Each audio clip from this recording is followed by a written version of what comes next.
You're listening to the AFTERBUZZ TV network, now the largest new media platform on the web, and your #1 source for after-show entertainment. Very good, Keith. Johnson.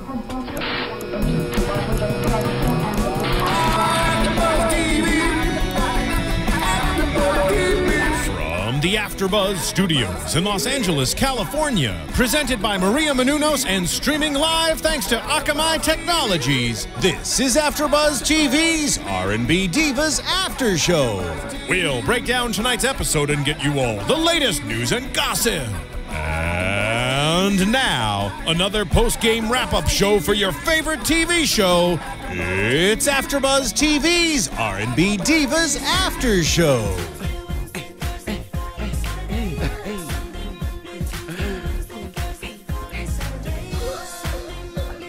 Get it over here, dancers.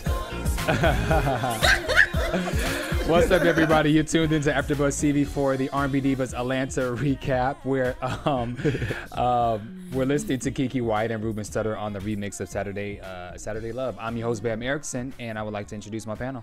Hello, everybody. What's up, guys? I'm Taisha Monique. And I am Alfred, known that Thomas II. Before we start, I would like to do a plug of Maria Menounos' new book. It just came out this Tuesday, and it is titled the Every Girl's Guide to Diet and Fitness. Now, it's not particularly for all women, but it's for guys as well. Mm-hmm. If you know Maria is very fit. She has the abs. She's beautiful. She's tight from top to bottom, but she has this new book out, and it's available everywhere where you guys can purchase books. It's on Amazon, Barnes & Noble, iTunes. So you guys make sure that you check out the Everyday Girl's Guide to Diet and Fitness from Maria Menounos. And watch the show, Chasing Maria. All right. Yeah. So now let's get into last night's episode. So let's talk about first. Monifa comes into the studio where Selena is recording. And they have this talk. No, I'm sorry. Actually, I think it was Selena came into the studio where Monifa was. Yeah, yes. Monifa was working on some songs, and whatever she was singing sounded really good. And so Selena seemed like she was a little bothered by something, which we could tell from when they had the first rehearsal. She seemed a little bit bothered, and so she figures that she can speak to Monifa about, her problems. And so the issue was that her sister, Dr. Salisha, had booked a European tour for both Angie and Selena, but Angie said that the money was not right for the amount of work that they had to do, so it wasn't a doable tour for the two of them to do. Then come to find out, Selena checked something on the internet, and now Angie Stone is now doing the tour by herself. Your thoughts?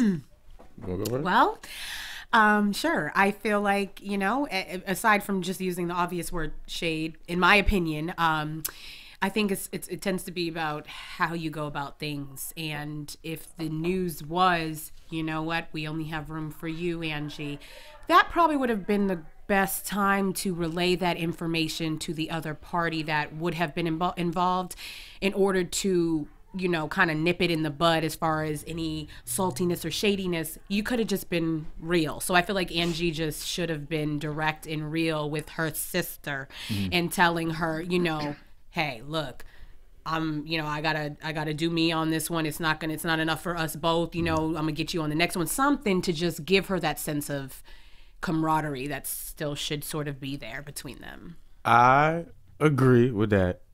But at the same time, I think I was looking, I guess, at another perspective on what was going on, because I saw the face value of, oh, she did you wrong. She left and went off and did that tour like that. But a part of me was like, you know what? I don't really know the ins and outs of this particular situation. And I've had many projects that I've tried to do with friends, and they've been pulling their tails, or they have certain expectations of what they want out of it, and it doesn't necessarily agree with what the overall vision and goal of what we're trying to accomplish. So I was like, maybe it was one of them situations where either A, she was asking for too much, or she was pulling her heels, or dragging her heels with answering or trying to negotiate with it. And after a while, it's a tour.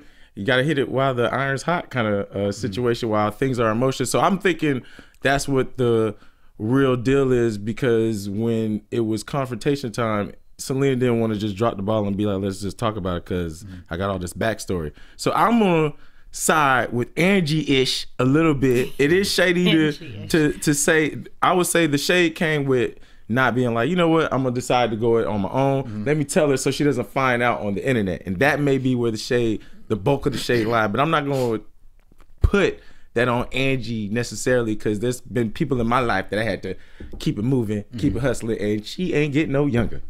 Well, okay, I'm neutral. I'm neither for Angie or Selena, because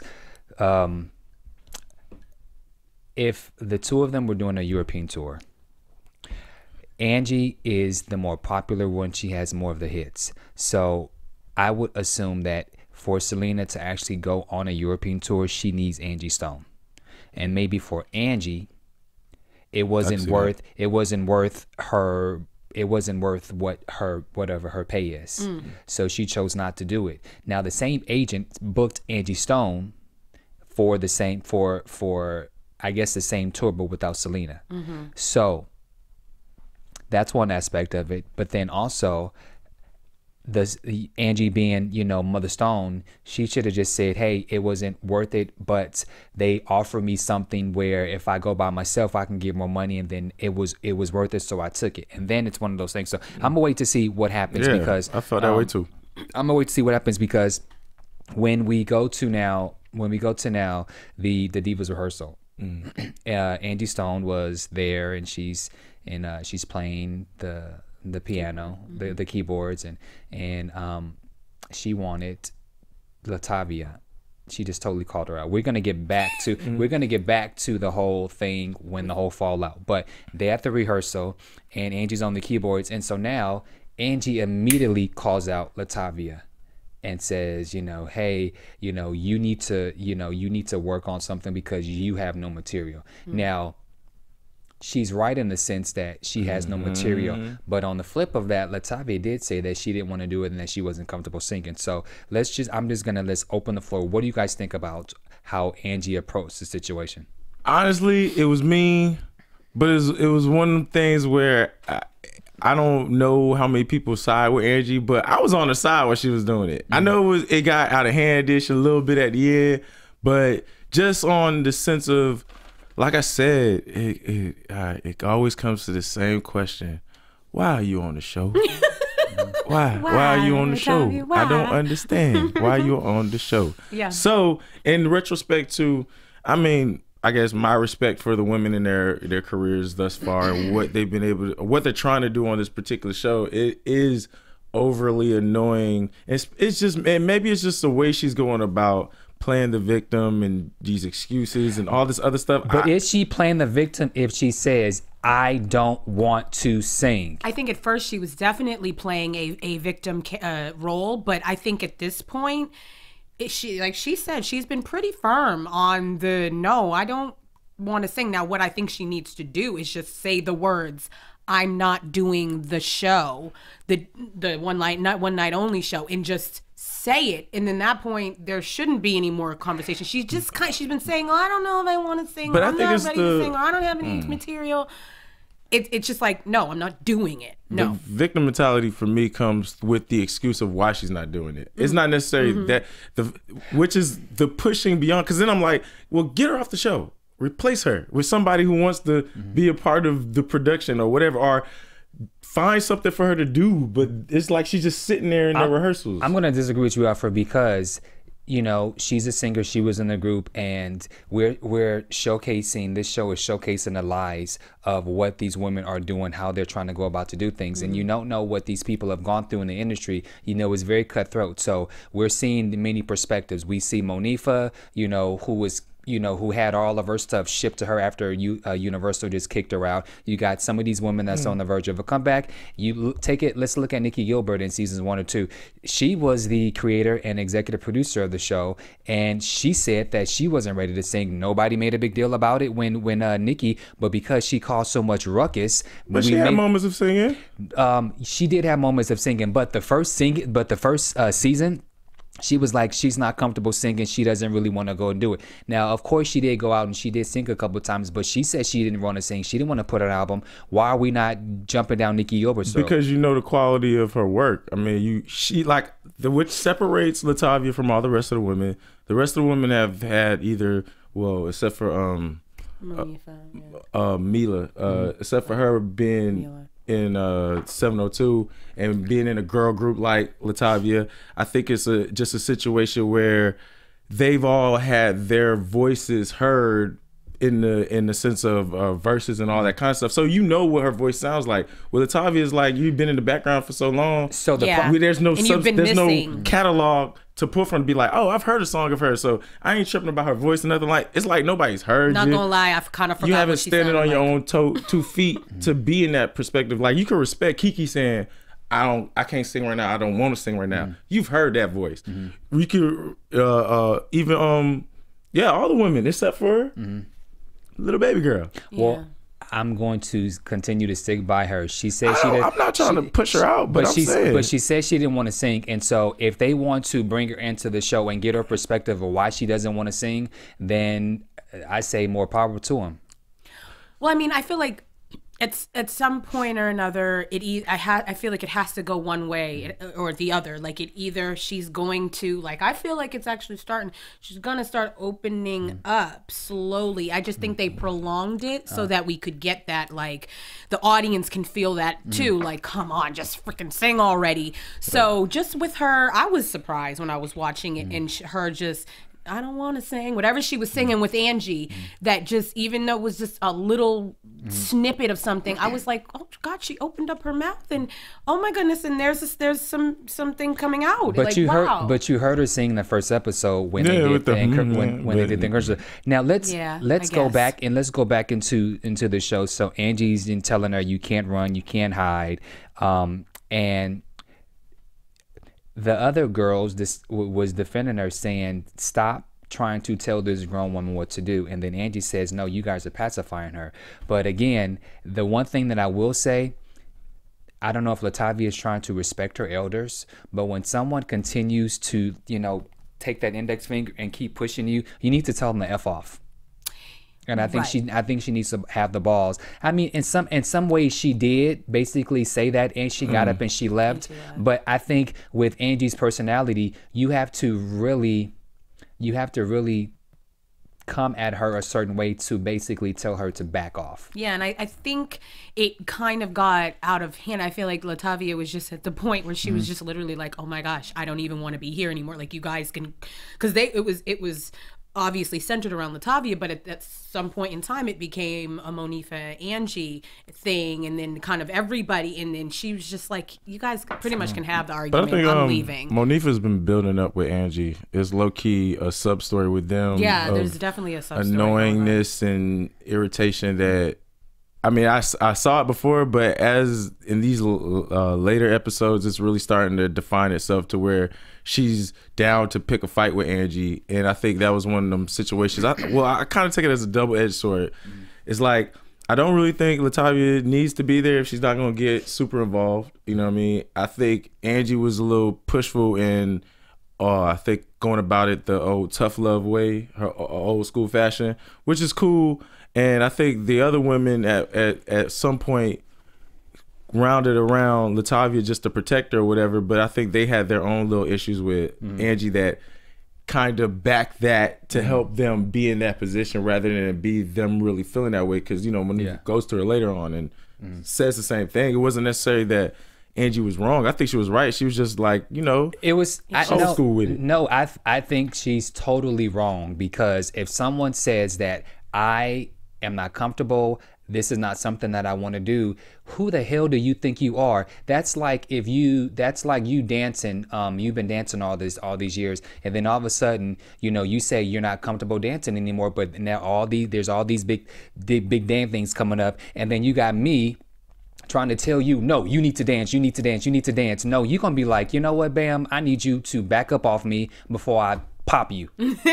But at the same time, if I'm in that position and we're doing let's say a dance tribute to Michael Jackson, and you're a choreographer, and I'm like, I just am not ready to dance, the next thing for you to say is, well, get the heck off of this project. I'll holler at you. See you in the streets. You my boy. But not judging you, but if you're not gonna put any effort towards this particular project, I mean, it's like I'm not knocking her for not wanting to sing, but then she shouldn't be in the R&B Divas if she don't want to sing. I have a suggestion. Right. I have a suggestion. That way everybody can be happy. She don't have to sing, and they can find somebody who want to do it.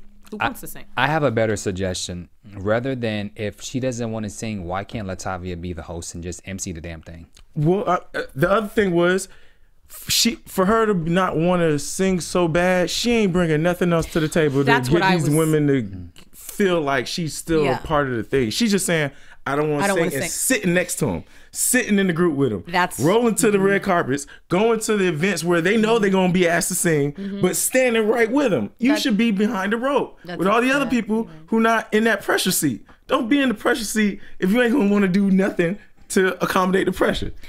That's all. All my opinion is that, or add something else. If you don't want to sing, then okay, mama, but you better be on something. You better be like bringing something else to the table so that they'll lay off you. Because at that point, if you're gonna be the actress or the host or whatever, be like, you know what, I can't do one night only, but I will host it. I will introduce y'all. I will be that one to be like, and here are my R&B divas. And she said that she'd be willing to do anything. And what I'm willing to do is tell you guys about iTunes. So guys, make sure that you guys go to iTunes and you download, rate, subscribe, and comment. We have tons and tons of shows that you guys can watch, from shows that has been on iTunes for like 2 years, but you can always go back and you can go to the AfterBuzz on iTunes, and you can download anything that you want, as well as YouTube, where you guys can also subscribe to YouTube and watch all our videos, where you can actually see our faces versus and listen. So, because we look good. Yeah, we do. So now let's go to now LaTavia and Monifa. So Monifa is in the recording studio with her producers, and LaTavia comes in, and Monifa says she doesn't agree with how Angie went about to do things, but I do agree that you should sing. And so, again, Monifa's approach and how she handled the situation and how she spoke to her, for me, felt better, and she made her more comfortable. Yeah. And so I like the whole damn if what's it? Damn if I do, damn if I don't. It sounded so good. I felt like that was from Monifa. I felt like that was God sent. I felt that it was God sent, and and she just sung it right from literally from God's lips, and you could tell LaTavia was when you're in church, and when it's time to get, the altar call, or when it's time to like re-give yourself, and when you have that moment where you're like, okay, Lord, I'm gonna get up. No, I'm not getting up because I'm embarrassed. No, I'm gonna get up. And it felt like one of those moments where you knew she felt ready to get up and walk to the altar, but something was holding her back. That's just how I felt. No, I agree. I feel like I saw a little spark in her eye, or a little spark in her energy, when Monifa was kind of getting into the song and creating it on the spot, because I felt like to LaTavia, it almost felt like, you know what, I can do this. Like, she's just, sitting here as a friend, even though it is about the same subject, but she's sitting here as a friend, helping me create something. Maybe I should give it a consideration because she cares that much, and she'll sit here and she'll just flow. And because it's probably a little enticing, because she heard something that resonated to her, and that she felt like, okay, maybe this is an opportunity for me to slowly but surely start to sing. Now, I don't know. I didn't read like that. How did you read it? I mean, it felt like she was just like, oh God, now you coming at me. And then I thought the damn if I do, damn if I don't was amazing, a moment. And I think, Monifa need to go ahead and keep that to herself. Use it. Because it sounded good coming out of her, even though it was LaTavia's story. At the same time, I felt like I just don't see the eye of the tiger in there. I ain't gonna lie. I like her as a person, but I just don't see the fight. I see the fight kind of in the other way. And maybe they will, at the end, change her heart or whatever, to where she's going for it, because it's not just about, okay, I'll go to singer practice, okay, I'll be in the show, but it's more like, you know what, I'm connected, I want to do this, you know. And that's what I feel Monifa was trying to deliver to her, which was so in tune and connected. But at the same time, I didn't see that spark in her eyes. I see her accommodating the friend and being like, okay, I'll at least give it a thought, which is cool. It's cool. But at the same time, like, I don't know. The moment when I become Team LaTavia, she says something, I don't want to say stupid, but she says something that just makes me go on the other side. So when Monifa was telling her about the song and this, she was saying that was she said that she didn't have that was not the proper amount of time to finish writing a song. Listen, hold on, let me jump on your side. I understand Destiny's Child was 10, 13 years ago, but you wrote songs and you have a Grammy for songs that you wrote. I need you to get it together and write the damn song and shut up. Yeah. Because it's not like you're not capable of doing it's that. not like it's not like you're not capable of writing, you know what I'm saying? At least like, write. Someone who can sing or write, you never become so rusty that you just absolutely can't do something. So she's making excuses. So I'm back on you guys' side as far as that aspect is concerned. And then, so now LaTavia has vocal lessons, and so she asked Michel'le to come with her. And the two guys that was with her, James Slaughter was her original vocal coach back when she was with Destiny's Child. He that guy did he was their vocal coach for all four of the girls. Call him Mr. Show Off. Yeah, he was showing off. Showing off. He was showing off. He was like, you can't say, but I can. Yeah, he showed off a little bit, and some, yeah. What did you guys think about? What did you guys think about the vocal lessons? Ooh, that thing could have been in private. It was nice. It was nice to see the friend, the support. It was nice to see the fact that, you know, she's willing to stand in front of people and be in the cameras and do that. But like, I don't know. That just, when it comes to, like I said, looking at the show and calling it R&B Divas, there's a lot of notches that she's just taking off that belt of hers. And I feel like she should have warmed up or something before they put her on the spot. I don't know. But that was technically, you know, exercise. You're not supposed to be perfect.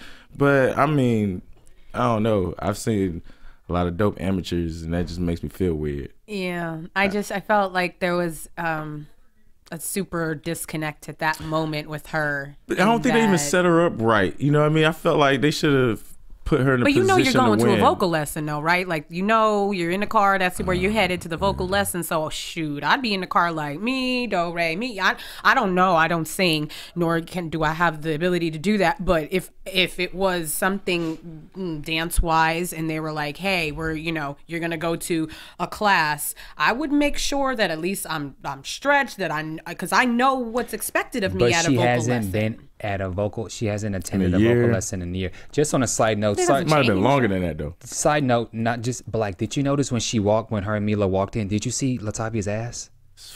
I'm sorry, I missed it. Okay, they're blessed women on that show. You know what I'm saying? So anyway, I know why they gave her a chance. I ain't gonna lie. I understand. I understand. Okay, I don't think the vocal lessons were as bad as you make it seem. There was, like, you know, I just want so much more. When she first did the vocal exercises, she wasn't really breathing and letting it out. It was more like a but she sounded like a smoker. Yeah, like a disconnect. Like she wasn't really there yet. That voice was raspy. She said that she's done substance abuse. Now, she didn't specify what it was, but it could have been drugs and other things that she's been drinking. But she's always had that raspy voice. She has a very low tone. So, yeah, doesn't mean that she's been smoking. There's plenty artists that have. Angie Stone has a low tone. Dorinda Clark Cole has a low tone. So it really just depends on the artist. But I don't think it was as bad as you guys make it seem. Something else that I noticed, that they were using a lot of the voiceovers while she's singing or doing, you know, she's in front of the mic and she's singing, but they were using a lot of voiceovers. Now, my sources tell me that she did more singing on the actual show, but they're really taking advantage of this whole thing of her not wanting to sing. If you look at her confessionals, they're all pretty much the same confessionals that they're kind of reusing all over. So Maybe they're trying to make her look like maybe that. they're trying to make her look like that. So I'm so sorry, boo. They are shooting you. They taking you out of pasture, just shooting you in the foot. But what I'm thinking is when they do the one night only, she's going to sing and she's going to blow everybody out the waters. I agree. I kind of feel that as it's sort of a setup, like a setup. This whole time, I feel like it's been a little bit. Now that I'm seeing this, I saw this episode and there was the little woo woo woo here with Angie, then I'm gonna go to a vocal lesson, then I'm gonna consider doing a cover for the one night only. All those statements and moments in the episode gave me a little foreshadowing to start thinking like maybe they're actually doing all this, this I don't want to sing stuff, still prolonging it because it's actually gonna set her up for her personal own comeback within the show, within her storyline of LaTavia, and have her, like you said, kill it, perform and kill it, and then have us all shut our mouths. I hope. Truly skeptic, got to see that. Okay, in person. Well, at the one night only rehearsal, Mother Stone wrote this song that she wanted everyone to do. Now, let me say this about Angie Stone. She's always been able to write a good slow banger, and the song that she wrote was called Sister, and it was some of the lyrics were my sister, you can always count on me. First of all, before we get into the whole debacle, what did you guys think of the song? I thought it was nice. I mean, I feel like I hear shade coming. It wasn't it wasn't that great. Like I felt like it was kind of watered down and very like, we're sisters, we have each other's back. I feel like there could have been a little bit more, but then again, I don't write songs, so I don't know. There could have been a little bit more in there to spice it up a tad, but that was just my opinion. Well, I would say she was just showing it to the women, so I'm sure once they figured out their, I guess, places for the song, I think it becomes more dynamic and all that kind of stuff. I didn't think it was anything, I guess. But at the same time, it was a good song. I thought if they were to work on that as a crew, that could become a great ending number type big, we all come together. But I don't think the ladies were necessarily feeling that. But I think that was because they all had their personal thing going on. Exactly. I mean, it wasn't. I think if they didn't have all that backstory for that before that rehearsal, they would have rolled with that particular song. It wasn't bad. I liked it. So then let's go into the backstory. So Selena sitting with her arms folded at this point, and Monifa is looking a certain way. Go ahead and break down what. Okay, so because of the shadiness of Angie at this point, Selena, which I think shouldn't have held her tongue the way she did, just a little note early, we're gonna talk about that, held her mouth about what was going on. When everybody, if you're in a group and you work together over a long period of time, you're not always gonna see eye to eye, and people may fall out. I think one of the biggest things to take away from this particular moment of the show was that you can't go into a situation, work with people, and have baggage. And I think that was the element of what baggage does to a particular creative session. And it really, you could smell the vibes, and because we already saw what was going on, we knew why the faces were looking like that, but Angie didn't know nothing. Right. She came in there to work hard, get with her sisters. She was probably all hype. She was probably hype off of that song, like, I got this song about the show, go into that situation. I think Monifa's beef with Angie has added to the way she is reacted to Angie and everybody else. Was Monifa out of line? She wasn't wrong. I don't think anybody was wrong, but I think they would have handled a lot more if Selena just didn't walk out and leave the situation without, because Monifa really set it up for thinking that Selena was going to be like, okay, this is what's going on, and it was going to be that, but it wasn't that, which made that whole situation weird to me. At first I thought Monifa was out of order for starting what Selena should have initiated. But when Angie asked the girls what they thought about the song, Monifa said, I don't believe the sincerity in your energy. I just don't believe it. So technically no, I'm trying to cover for Monifa. That's a weird way to that's talk a weird about way. something. Yeah. Just be like, I don't, and then the song's okay. The song's okay, but I got something going on that I can't even really want to sing this song with you because I'm feeling some type of way about what I heard. About something else. That's how that should have broke. But because she was like, you fake, you phony, you are I forgot what she said. Unauthentic. Unauthentic, which meant fake, phony, and all that stuff.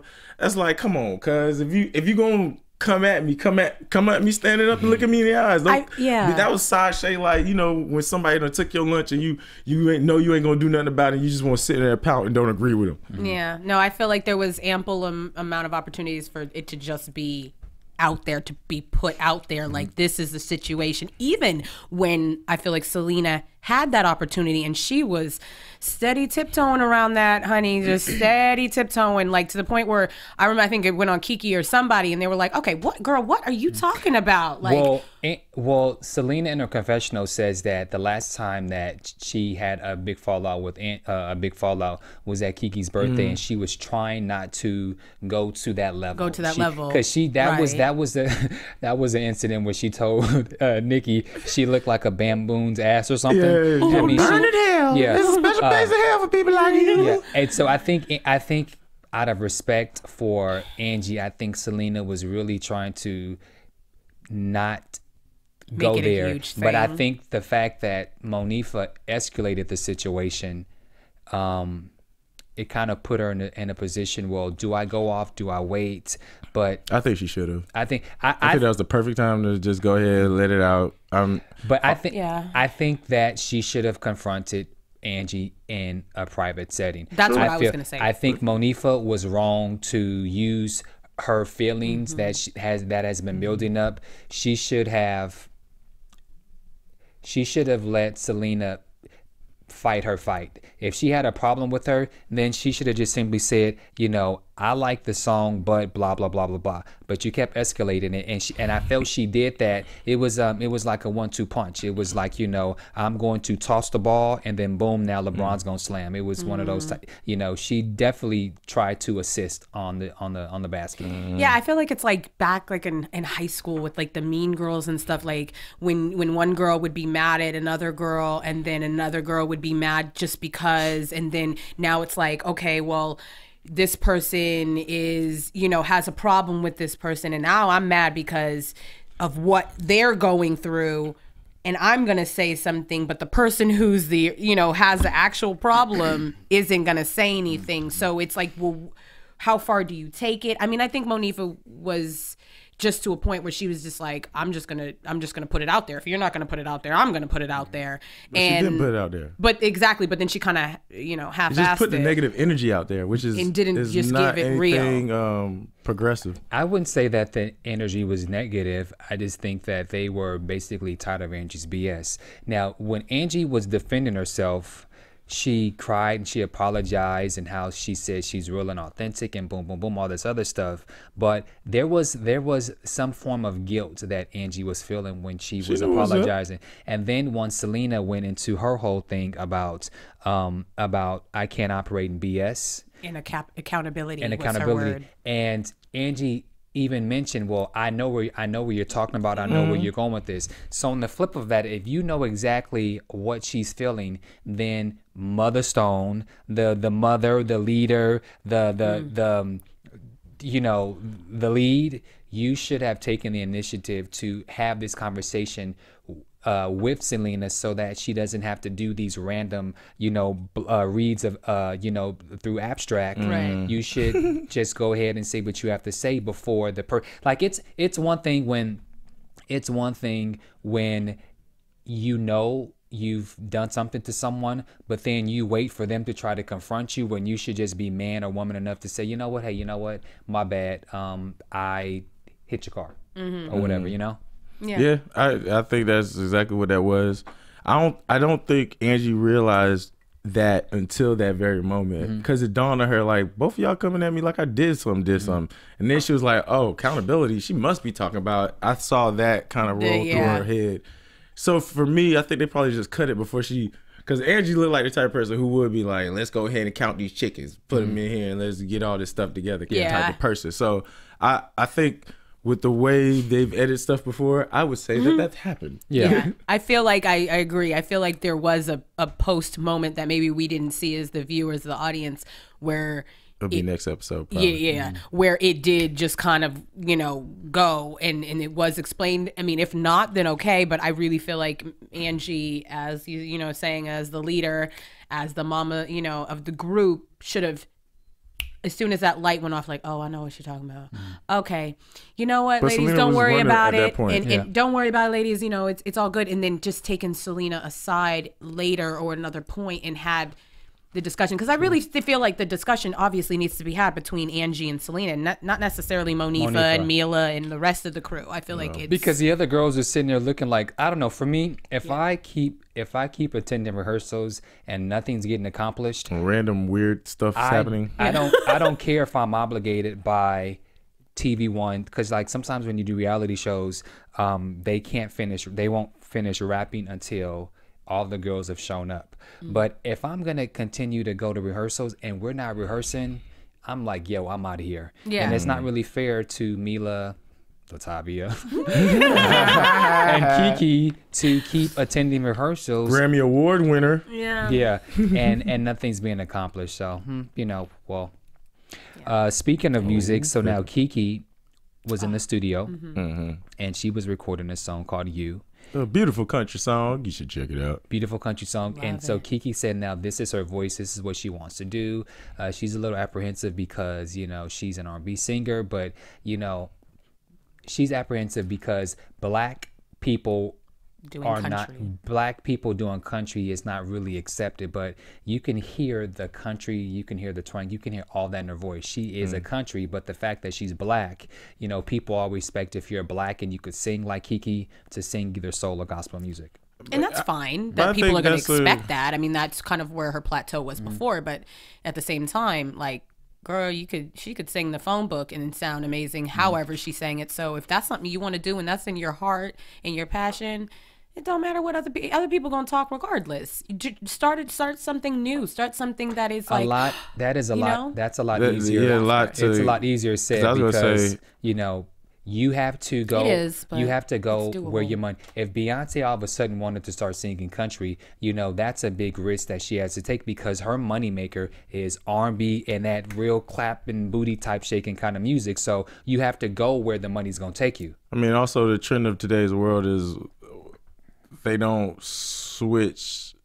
follow your every move, and it's harder, I guess, for black people when it comes to the support that we get from our peers and our kind, is that we like what we want from you and we don't really want nothing else, and sometimes you don't get that support. So I understand her apprehension, especially in her stage of her career. It's hard to be making big moves and feel comfortable with it because you don't want to lose people, and then when you lose people, you still got to make that money off of them shows, and they got to sometimes branding yourself to, I know what I'm gonna get from you, does keep food on the table. So I understood it, and I understood why, even though it sounded amazing, it would be still like, I don't even know if I want to put this out. I don't know. I honestly think if anybody could do it and pull it off, I think someone with a voice like Keke Wyatt could definitely do it and pull it off. And for me, of course it's not easy. Of course she's going to have a lot of backlash and negative people and naysayers or whatever. But I feel like if she's completely passionate about it and she puts the hard work in to do it, anything's possible. I mean, she definitely came from the R&B world and people are going to expect that of her. But now that she's, got her voice and she's deciding to change it up a little bit, those people that really love Keke Wyatt will still love Keke Wyatt. Just like when Pink decided to go from that pop stuff to her like kind of edgy and rock stuff, people followed.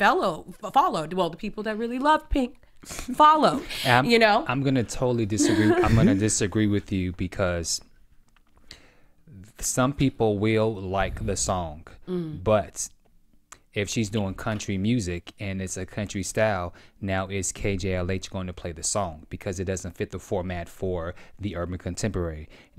Is the country stations all of a sudden going to play this black girl who has the right side of her hair is black, and then the other side has a blonde weave piece, you know, and then she has like her whole look and her image still says urban. So as from a marketing standpoint, is the black stations going to play her, and then are the country stations going to play her? So I have to disagree with you in the sense that just because she, you know, you may think she sounds good, but the overall visual is, are both worlds that she's trying to intermingle, are they going to accept that? You may accept it, but are you going to buy it? Every time she comes to LA, are you going to buy a ticket?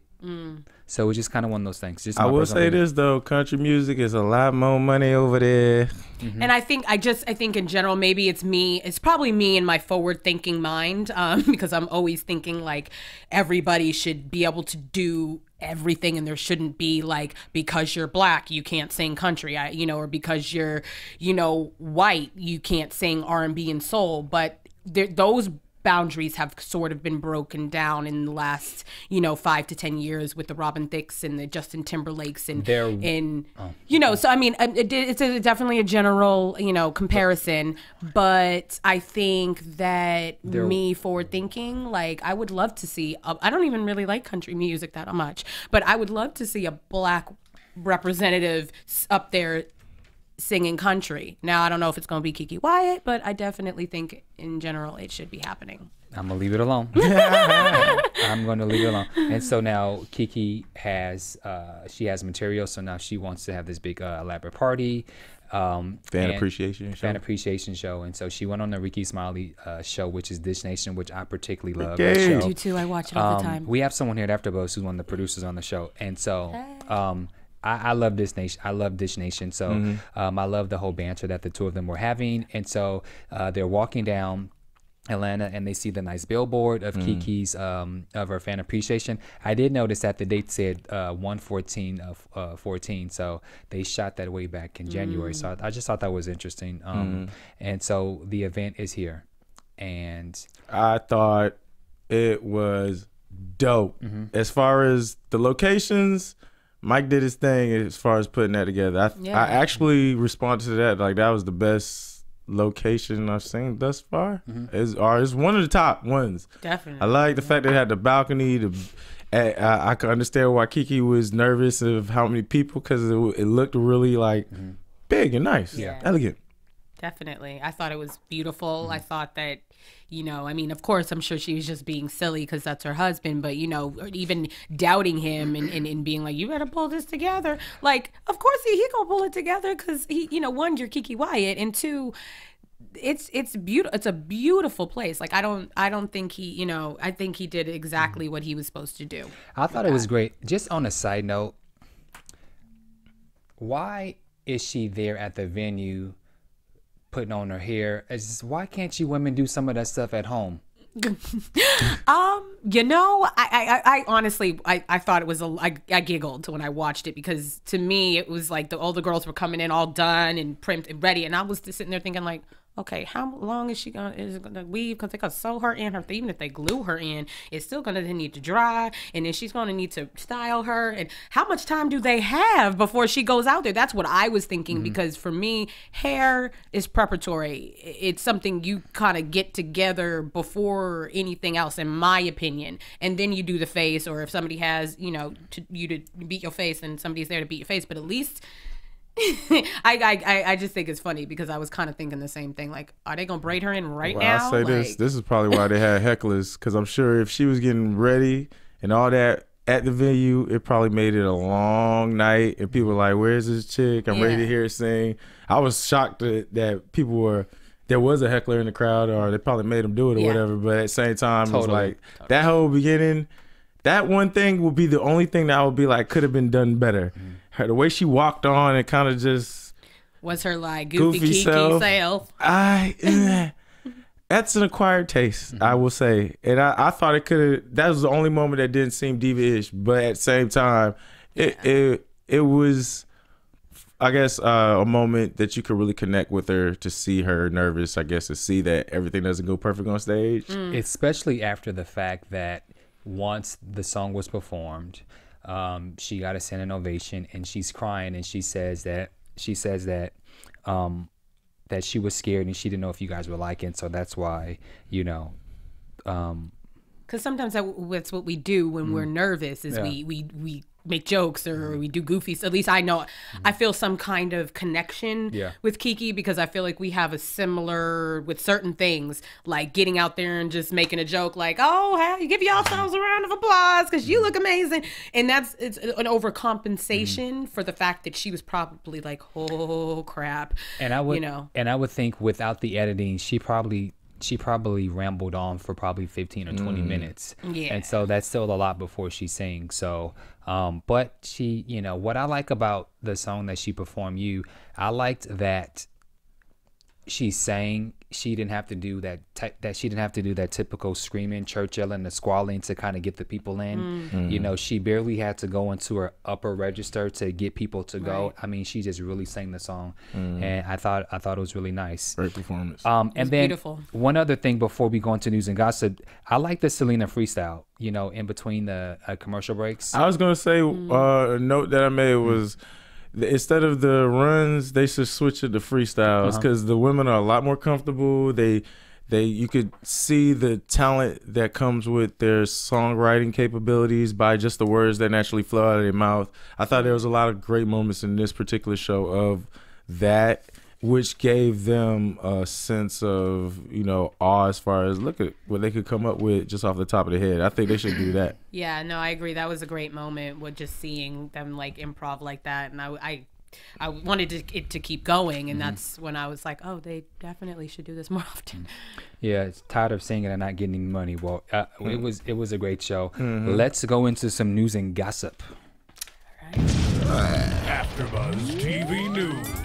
So just wanted to just mention in the lower thirds when you watch the show, both Syleena, Kiki, and Kiki White and Michel'le, they all have EPKs that's available for download. If anyone who wants to check out their music, you guys make sure that you go to check out Syleena, Kiki, or Michel'le's EPKs.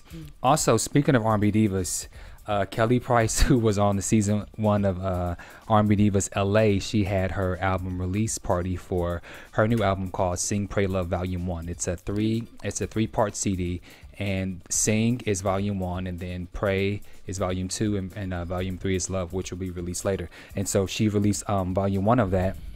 And it was last night in Beverly Hills at a place called Home, and it was extremely star-studded. The other divas from the ATL shows, Faith and Nikki Gilbert, was there. Stevie Wonder from KGLH, who happens to own that, as well as Tammy Mack, Loretta Devine, Cheryl Lee Ralph, Isaiah Washington, and Kenny Lattimore. It was extremely star-studded. Kelly came out. She sung some songs off her new album that was released on Tuesday. It's a really great album. I've actually listened to it, and she has some really good cuts on there. My favorite track is she did a remake of Shaka Khan "To the Fire." So I just want to give a shout out to Kelly Price and wish her the best on her new album, Sing, Pray, Love Volume 1, out in stores and on iTunes and every place else. So yeah, that was great. So now let's go into news and let's go into predictions. Yeah. And now your AfterBuzz TV predictions. All right, so let's go into predictions. Who wants to jump in? I'll do it. I predict that LaTavia is not gonna do what they say at all. She's just gonna be pretty, stay beautiful, stay black, girl. But that's about it. Oh wow. I predict. Honestly, I think that it's gonna go down at Monifa's bachelorette party. I don't know what is gonna go down, but I feel like there's gonna be some kind of something. Well, they showed that it is gonna go down. You should be ashamed of yourself. Ruin that woman's love situation. Bachelorette party. I mean, but I will say this: some of that is on her. If you know these women don't know how to act right, and they keep not acting right, it does become where you can't have the cousin that you know is gonna steal all the silverware around during the family dinners. Okay. I also predict. I think Angie will get invited to the wedding. I think that between Monifa's friends and Kiki, the two, like, you know where I'm going with this. You have some women of that. You have some lesbians who are very opinionated. And so I can see it appeared that the confrontation came between one of Monifa's friends and Kiki Wyatt. So I can like when you bring a bunch of people together and at a party, sometimes things hit the fan. And so it is what it is, but I can't wait to see how it's going to turn out. It also seems that people are against Angie. So Monifa, Selena have the conversation with Angie. Then Angie's daughter Diamond has something to add in, and then her fiance Ashanti is on Diamond's side. He's crying. Was he crying? No, I don't think he was crying. So it seems like Angie's going to be the epicenter of this, as well as Angie is wondering about the wedding, and Monifa says, "I didn't invite you." So it should be interesting. The episodes are definitely getting better as we near this season 3. So I think it's gonna be fun, and I can't wait to see what the bachelor party and what they're able to see without, I mean, I hope it's going to be fun to watch, I'm sure. I can't wait to see it. And we can't wait for you guys to tune in with us next week for episode 8. So let's tell everyone where you can be found on social media. You can find me on Twitter at All Eyes on Black, and Instagram at ANT2 and Black. You can find me on Facebook at Taisha Monique, and on IG and Twitter at I'm Taisha Monique. I am Taisha Monique. You can find me on all avenues of social media simply at Bamm Ericsen. We want to thank you guys for tuning in to another episode of AfterBuzz TV for R&B Divas Season 3, Episode 7. We will see you guys next week for Episode 8. From executive producers Maria Menounos, Kevin Undergaro, Phil Svitek, and the entire AfterBuzz TV staff, we would like to thank you for listening to the AfterBuzz TV network. To watch or listen to other after shows and post comments or questions, be sure to visit AfterBuzzTV.com. I'm Sir Richard Wentworth, and this has been a presentation of AfterBuzz TV. Buzz you later. The views expressed herein are those of the hosts only and do not necessarily reflect the views of AfterBuzz TV or its owners or principals.